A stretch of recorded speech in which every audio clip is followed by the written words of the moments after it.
എപ്പിസോഡിന്റെ opening സീനിൽ ബാറ്റിൽ field കാണിക്കും. അവിടെയാണെങ്കിൽ ഒരുപാട് ഷിനോബികൾ ചേർന്ന് മരിച്ചു കിടക്കുന്ന ആ വൈറ്റ് സെറ്റ്സു അവറ്റകളെല്ലാം ഒരു ഭാഗത്തേക്ക് മാറ്റിക്കൊണ്ടിരിക്കുകയാണ്. കട്ട് ചെയ്താ ഇപ്പൊ 3 ഷിനോബീസിനെ കാണിക്കും. അവരാണെങ്കിൽ പരസ്പരം എന്തൊക്കെയോ പറഞ്ഞുകൊണ്ട് പരസ്പരം കാര്യമായിട്ട് എന്തൊക്കെയോ ചില ഡിസ്കഷനിലാണ്.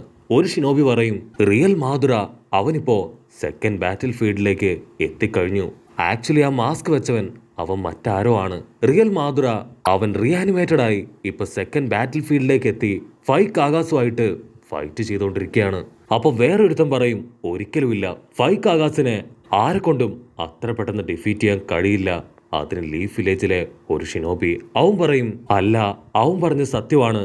ആ മാധുര അവൻ വിങ്കിൾ സ്റ്റൈൽ ഉപയോഗിച്ച് ആ പ്രദേശം മുഴുവൻ ഇതിനോടകം നശിപ്പിച്ചു കഴിഞ്ഞു. അപ്പൊ നെജി ആണെങ്കിൽ ഇപ്പൊ അവരുടെ ഇടയിലേക്ക് വരും. നെജി പറയും, നിങ്ങളിപ്പോ ആവശ്യമില്ലാത്ത കാര്യങ്ങളെ കുറിച്ച് ഡിസ്കസ് ചെയ്യേണ്ട ആവശ്യമില്ല.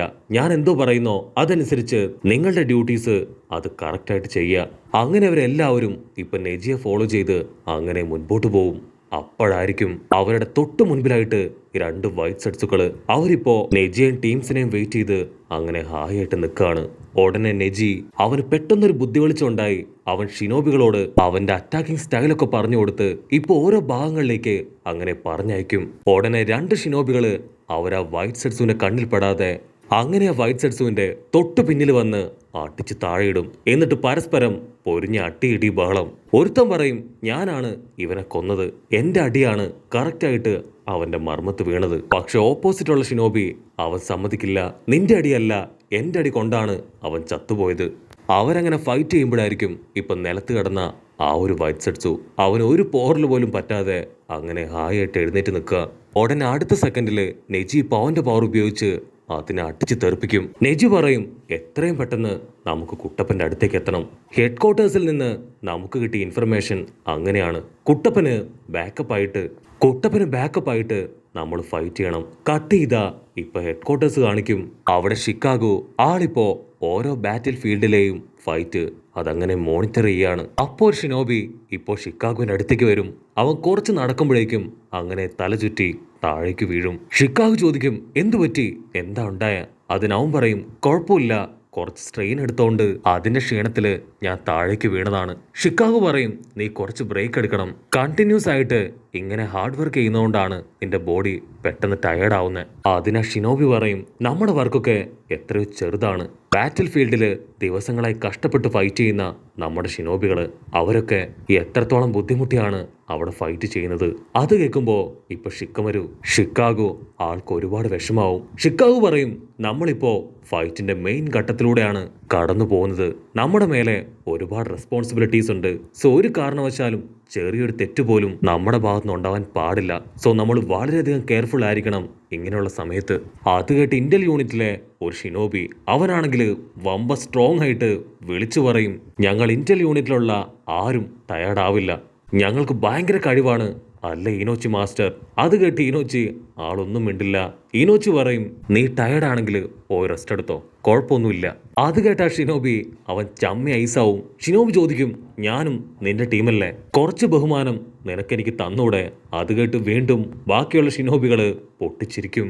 കട്ട് ചെയ്താ അവനിപ്പോ ഷോക്കാവും. കാരണം ആ ഒരു ടെയിൽഡ് ബീസ്റ്റ് ബോംബ് അത് കൂട്ടിയിടിക്കുന്ന ആ ഒരു വിഷ്വല് അതിപ്പോഴായിരിക്കും അവന് കിട്ടുക.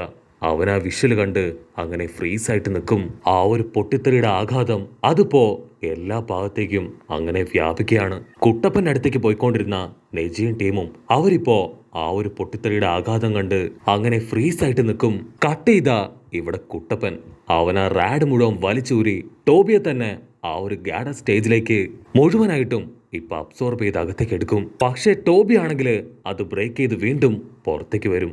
കുട്ടപ്പൻ പറയും, ഇനി നിന്നെ കൊണ്ട് ആ ടെയിൽഡ് ബീസ്റ്റുകളെ അടിമകളാക്കാൻ കഴിയില്ല, കാരണം ഓൾറെഡി ഞാൻ അവരെ മനസ്സിലാക്കി കഴിഞ്ഞു. കട്ട് ചെയ്ത മൈഗൈ ആണെങ്കിൽ കുട്ടപ്പന്റെ പവറും സ്ട്രെങ്ത് ഒക്കെ കണ്ട് കാക്കാഷിയോട് പറയും, നറൂട്ടോ കുട്ടപ്പൻ അവൻ ശരിക്കും ഒരുപാട് മെച്ചോർഡായി. ഇപ്പൊ കുട്ടപ്പനെ കണ്ട ഉറപ്പായിട്ടും എന്റെ ചേട്ടനാന്നേ എല്ലാവരും പറയൂ. ഇവിടെ നറൂട്ടോ ആണെങ്കിൽ ടോബിയെ നോക്കി അങ്ങനെ ചിരിച്ചുകൊണ്ടിരിക്കുകയാണ്. ടോബി ഫുൾ കലിപ്പില് അവന്റെ ആയുധം അത് പുറത്തേക്ക് എടുക്കാൻ ശ്രമിക്കും. അപ്പോഴാണെങ്കിൽ ഭയങ്കര മഴ. ടോബി പല്ലെറുമും. ഇവനെങ്ങനെ ഇത്രയും പവർ കിട്ടി. പക്ഷെ ഇതൊക്കെ ഉണ്ടായിട്ടും യാതൊരു കാര്യമില്ല. എന്റെ പവറിന് മുൻപിൽ ഇവന്റെ പവർ ഒന്നുമല്ല. ഇനിയും എനിക്ക് പലതും ചെയ്യാൻ കഴിയുമെന്ന് പറഞ്ഞ് അവൻ കുട്ടപ്പനെ തന്നെ നോക്കി നിൽക്കും. നമ്മുടെ കൂട്ടുകാർക്ക് നല്ല അടിപൊളി സിനിമകൾ കാണാൻ ഒരുപാട് ഇഷ്ടമായിരുന്നല്ലേ. ഒരുപാട് നല്ല നല്ല മൂവീസ് ഒക്കെ ഉണ്ടായിരുന്ന മല്ലു ഡബ്ഡ് ചാനൽ അത് നമുക്ക് നഷ്ടമായി. പക്ഷെ കൂട്ടുകാരും വിഷമിക്കേണ്ട. മല്ലു ഡബ്ഡ് എന്ന ചാനലിന്റെ പേരിൽ തന്നെ ഇപ്പൊ പുതിയൊരു ചാനൽ തുടങ്ങിയിരിക്കുകയാണ്. അതിൽ കൂട്ടുകാർക്ക് ഏറ്റവും ഇഷ്ടപ്പെട്ട മാർവൽ മൂവീസ് അതൊന്നൊന്നായി ഇപ്പൊ അപ്ലോഡ് ചെയ്തിട്ടുണ്ട്. സോ തീർച്ചയായിട്ടും എന്റെ സ്വത്ത് കുട്ടികൾ നമ്മുടെ പുതിയ മൂവി ചാനലായ മല്ലു ഡബ്ഡിനെ സപ്പോർട്ട് ചെയ്യണം.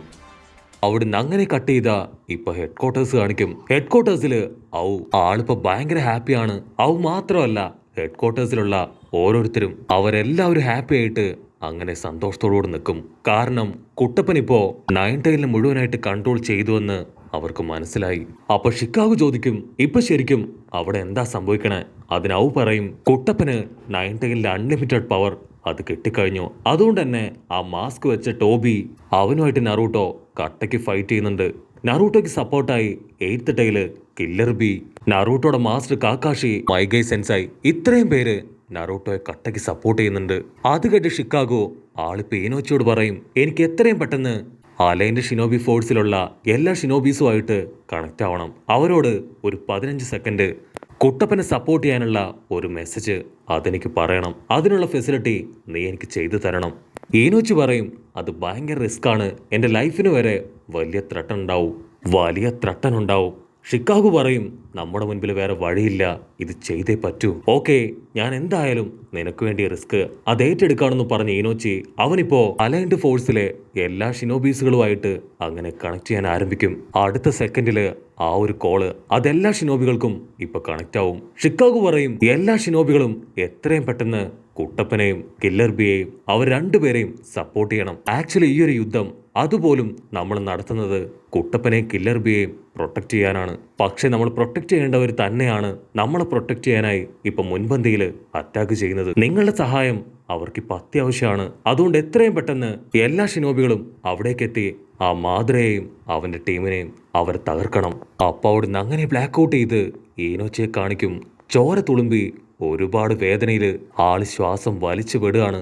ഈനോച്ചി പറയും, 10 സെക്കൻഡാണ് നിനക്ക് ഞാൻ തന്ന സമയം.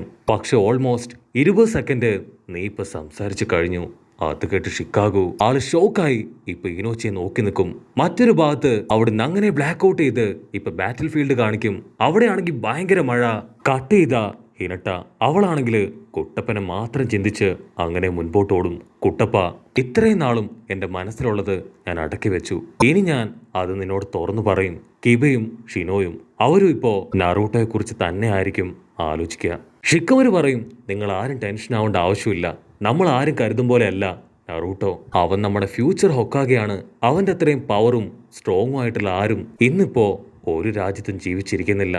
അപ്പൊ ചോച്ചി ആള് പറയും, കുട്ടപ്പനാണ് നമ്പർ 1 പവറുള്ള ആള്. അതുപോലെ തന്നെ ഈ ലോകത്തിലെ ഏറ്റവും വലിയ ചുന്ദരൻ അത് ഞാനാണ്. ഒരുപക്ഷെ നിങ്ങൾക്ക് എന്നെ വേറൊരു ഉണ്ടപ്പനായിട്ട് മാത്രമായിരിക്കും കാണാൻ കഴിയുക. പക്ഷെ എൻ്റെ ശരിക്കുള്ള സൗന്ദര്യം അതെപ്പോഴെങ്കിലും നിങ്ങൾ കാണാൻ ശ്രമിച്ചിട്ടുണ്ടോ? സായി, റോക്ലി, ഈനോ അങ്ങനെ എല്ലാവരും ഇപ്പൊ കുട്ടപ്പന് ഫുൾ പവർ കൊടുക്കാനായി ആ പെരുമഴയത്ത് അവരുടെ ഫുൾ സ്ട്രെങ്തുമായിട്ട് മുൻപോട്ട് ഓടും. അപ്പൊ അവിടുന്ന് അങ്ങനെ ബ്ലാക്ക് ഔട്ട് ചെയ്ത് ഇപ്പൊ ഒരു കാൽപ്പാട് ഒരു വിജനമായ പ്രദേശത്ത് അങ്ങനെ നീണ്ടു കിടക്കുന്നതായിട്ട് കാണും. അത് മറ്റാരുമല്ല, സാക്ഷാൽ സാസുക. അവൻ ഫുൾ പവറില് ക്യാമറയ്ക്ക് നേരെ ടേൺ ചെയ്യുന്നതോട് കൂടെ ഈ ഒരു എപ്പിസോഡും അവസാനിക്കുന്നു. എപ്പിസോഡ് ഇഷ്ടപ്പെടുകയാണെങ്കിൽ തീർച്ചയായിട്ടും ലൈക്ക് ചെയ്യാനും കമന്റ് ചെയ്യാനും ഷെയർ ചെയ്യാനും മറക്കല്ലേ. അടുത്തൊരു അടിപൊളി എപ്പിസോഡുമായിട്ട് കാണുന്നവരെ it's me with Mallu episode.